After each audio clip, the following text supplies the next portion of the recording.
Hi hello నమస్తే welcome to our channel. ప్రస్తుతం స్టూడియోలో మనతో పాటు ఉన్నారు పరిచయం అక్కర్లేని పేరు వీరమాచినేని రామకృష్ణ గారు. నమస్కారం అండి. నమస్తే అమ్మా. ఎలా ఉన్నారు? ఫైన్ అమ్మా, ఆల్వేస్. ఏంటండి మీతో ఇంటర్వ్యూ చేసి మొత్తం అంతా వైరల్ అయిపోయినట్టున్నాను.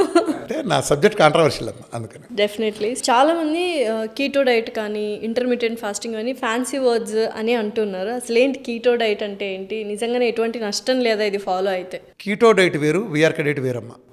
ఎల్సిహెచ్ఎఫ్ డైట్లో నేను ఉంటాయి, ఎల్సిహెచ్ఎఫ్లు కీటో డైట్లు. చాలా మంది విఆర్కే డైట్ అంటే కీటో డైట్ అంటున్నారు. విఆర్కే డైట్ అంటే కీటో డైటే. ఇప్పుడు బాహుబలిను ఏదో చిన్న జగన్మోహన్ సినిమా రెండో ఒకటే అవుతుంది అవ్వదు కదా, దేని రేంజ్ దానికి ఉంటుంది కదా. ఇక్కడ ప్రాబ్లం ఏంటంటేనమ్మా, ఎవరి స్పెషాలిటీ వాళ్ళదమ్మా, గుర్తుపెట్టుకో. రెస్టారెంట్లో బిర్యానీ అన్నీ ఒకటేనా? ఎవడు బిర్యానీ ఆడిదేగా, అందరూ అదే రైస్ వాడతారు, అదే చికెన్ వాడతారు, అదే మసాలాలు వాడతారు. అన్ని స్టార్ బిర్యానీ, అన్ని బిర్యానీ, బావర్చి బిర్యానీ అన్నీ ఒకటేనా? ఎవరి ఫార్ములా వాళ్ళది. ఒకటి సక్సెస్ అవుతారు, ఒకటి చెత్తలే పేడలే ఉంటుంది, అవునా?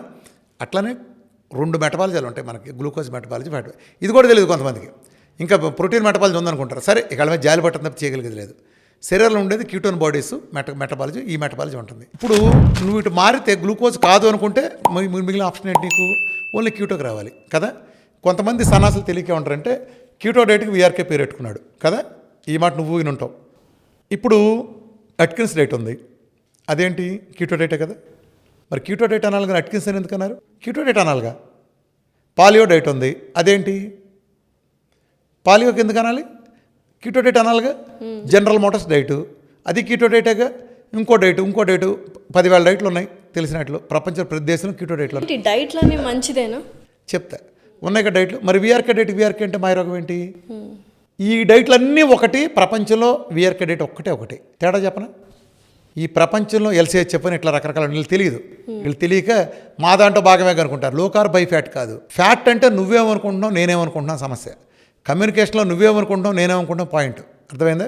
ఇప్పుడు మా అబ్బాయిని బాగా చదువుతున్నావురా నేను అంట, బాగా చదువుతున్నానా నాడు అంటాడు, ఇద్దరం కరెక్టే. కానీ బాగా చదువుతున్నావురా నేను అడగటంలో మీనింగ్ రోజుకు 4 గంటలు చదువుతున్నావా అని. బాగా చదువుతున్నాను మా వాడి చదవటంలో మీనింగ్ ఏంటంటే రోజుకి 5 నిమిషాలు చదువుతున్నానని వాడి మీనింగ్. వాడికి అది ఎక్కువ. ఇప్పుడు ఇద్దరం బాగా చదువుతున్నాంటే ఆడు కరెక్టే, నేను కరెక్టే. కానీ నేను కరెక్ట్ అయితే వాడు బాగుపడతాడు, నేను అనుకుని కరెక్ట్ అయితే, ఆడనుకుని కరెక్ట్ అయితే సంక్రాంతాడు. ఉదాహరణ చెప్తున్నా. అట్లానే వెర్షన్ ఇవ్వడానికి పాయింట్ కాదు. ఏ డైట్లో ఫలితాలు వచ్చినాయి? నీ డైట్లో ఫలితాలు వచ్చినాయా? ఇప్పుడు ప్రపంచంలో ఇన్ని డైట్లు ఉన్నాయి, డయాబెటీస్ ఎందుకు ఉంది? నేను ఒక్కడనే బేకాం చదివిన వచ్చి ఇన్ని చేస్తే విఆర్కే డైట్తో తగ్గనాళ్ళు లేడని ఛాలెంజ్ చేస్తే ప్రపంచంలో ఏ డైట్ ఛాలెంజ్ చేయగలిగింది చెప్పండి? మీరు ప్రత్యామ్నాయం ఇచ్చిన ఫలితాలు చూపించాలిగా. మీకు ఎక్కడుంది? మీకు సురాసిస్ తగ్గుతుందా, టైప్ 1 తగ్గుతుందా, ఆటోమిల్ తగ్గుతాయా? ఏం తగ్గుతాయి మీకు? అలానే కిడ్నీ సైజు పెరుగుతుంది నా డైట్తో. కాల్షియం స్కోర్లు 5,000 పైన తగ్గుతున్నాయి, 0కి వస్తున్నాయి. ట్రైగ్లైసరైడ్స్ అడ్డగోలుగా తగ్గుతున్నాయి. ఇవన్నీ ఎలా జరుగుతున్నాయి? మెరకల్స్ అని ఎలా జరుగుతున్నాయి? అనేకం ఎలా జరుగుతున్నాయి అంటే నా డైట్ వేరు. ఈ ప్రపంచంలో అందరూ ఫుడ్ ఫ్యాట్ని ఫ్యాట్ అంటారు, నేను ఫుడ్ ఫ్యాట్ని 0 కన్సిడరేషన్ ఇస్తాను. ఆ బేసిక్ తేడా వచ్చేలా. నువ్వు ఫుడ్ ఫ్యాట్ ఏదో అంటే కోడిగుడ్డు తింటే ఎంత చికెన్ వచ్చింది, ఫ్యాట్ వచ్చింది, చికెన్ తింటే ఎంత ఫ్యాట్ వచ్చింది అంటారు. ఇక్కడ ఎక్కడ తప్పుపడతారు చెప్పనా? నీకు పోయినసారి కూడా నేను చెప్పాను, నాకు గుర్తులేదు. ఇప్పుడు చికెన్లో ఎంత ఉందంటే, చికెన్ పచ్చి చికెన్లో ఉందా, ఉడకెత్తే ఉందా, బొగ్గులా కాలిస్తే ఉందా, ఇంకో దాంతో కాంబినేషన్లో పెడితే ఉందా, టమాటా వేసి చేసిన అంతే ఉందా, ఫ్యాట్ కానీ ప్రోటీన్ కానీ కాంబినేషన్లో మారవా?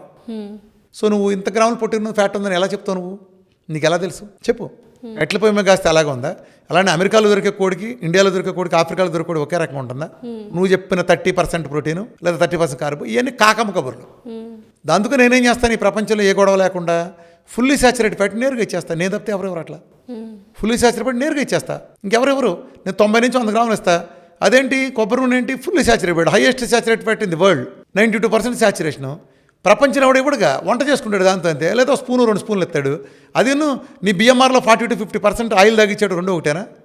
ఎందుకు అలా ఇస్తాను? ఎందుకు సక్సెస్ అయిందంటే గ్లూకోజ్ మెటబాలిజంలో ఏది తిన్నా గ్లూకోజే. అవునమ్మా, నువ్వు అన్నం తిన్నావు గ్లూకోజు, చపాతీ తిన్నావు గ్లూకోజు, పాలు తాగావు గ్లూకోజు, పళ్ళు తిన్నావు గ్లూకోజు, చిక్కడు తిన్నావు, నువ్వు స్నాక్ తిన్నావు, ఏది తిన్నా గ్లూకోజే కదా. కానీ కీటోన్ డైట్లో నువ్వు ఏది తిన్నా కీటోన్ కాదు. నువ్వు చికెన్ తింటే దాంట్లో మళ్ళీ ఈక్వల్గా ప్రోటీన్ షేర్ ఉంటుంది. నువ్వు కోడిగుడ్డు తిన్నా, ఇంకోటి తిన్నా షేర్లు ఉంటాయి మిగతా వాటికి. ఎక్స్క్లూజివ్గా ఫ్యాట్ అనేది ఎక్కడ ఉండదు. అందుకని ఏం జరుగుతుందంటే, ఒక ఆడపిల్లని మన అత్తారింటి పంపిద్దాం అనుకున్నప్పుడు మనం అక్కడంతా కంఫర్ట్గా ఉంటేనే, మనకంటే ఎక్కువ సంబంధం ఉందంటేనే మనం అక్కడ పంపడానికి ఇష్టపడతాం, వెరిఫై చేసుకుని. అట్లానే శరీరం కూడా మెటబాలజీ మార్చాలనుకున్నప్పుడు ఇన్నాళ్ళు గ్లూకోజ్ ఎట్టా పెట్టినా గ్లూకోజ్ అనేది దొరికింది కాబట్టి అది మరి గ్లూకోజ్ మెటబాలజీ కంఫర్ట్గా ఉంది. కానీ క్యూటోన్ మెటబాలజీ క్యూటోన్స్ అనేది సెపరేట్ లేదు కాబట్టి నువ్వు పెట్టే చికెన్ కోడిగుడ్లు లాంటి దాకా ఉంటే రియల్ కీటోసిస్లోకి వెళ్ళదు శరీరం. అందుకని మిగిలిన ఎల్సిహెచ్ఎఫ్లు ఎన్ని అట్టర్ ప్లాపడానికి కారణం అది. వాళ్ళ భ్రమంలో అజ్ఞానాలు ఉంటారు. అదే అలోపతి వాళ్ళకి అనుకూలంగా ఉంటుంది. అందుకనే దాన్ని వాళ్ళు ఎంకరేజ్ చేస్తారు. అది కూడా అలోపతి డాక్టర్లు ఎక్కువ చెబుతారు. చూడండి ఎందుకు చెప్తారు, దాని మూలన అలోపతి ప్రమాదం లేదు. ఆ ఎల్సీహెచ్ చెప్పులు ఇతర డైట్ల మూలన ఒక్కడ డయాబెటీస్ తగ్గదు, ఒక్కడ మందు మాండవు, మందులు వేసుకుంటే ఎవడో మాండవు, ఒక్కడ సురేసిస్ తగ్గదు, ఒక్కడ క్రానిక్ డిసీజ్ కానీ ఆటోమిన్ కానీ బీపీ కానీ థైరాయిడ్ కానీ హైపోథైరాయిడ్స్కి ఏమీ తగ్గవు. అది అలోపతి వల్ల ప్రయోజనమే కదా. ఆడేదో అనుకుంటాడు, దాంతో ఏమనుకుంటాడు, కీటో డైట్లు చేసే మనం జబ్బులు తగ్గవు మందులేగతే అనుకుంటాడు. ఈ ప్రపంచానికి ఏం కావాలంటే మందులు కావాలి. నేను ఉన్న నిజాలు చెబుతున్నా, నేను ఎవరిని విమర్శించట్లా, జరిగిన ఫ్యాక్ట్లు మీ ముందు పెడుతున్నా. కాబట్టి ఆ డైటులు కూడా అలోపతియే. Okay sir, thank you very much. Thank you sir.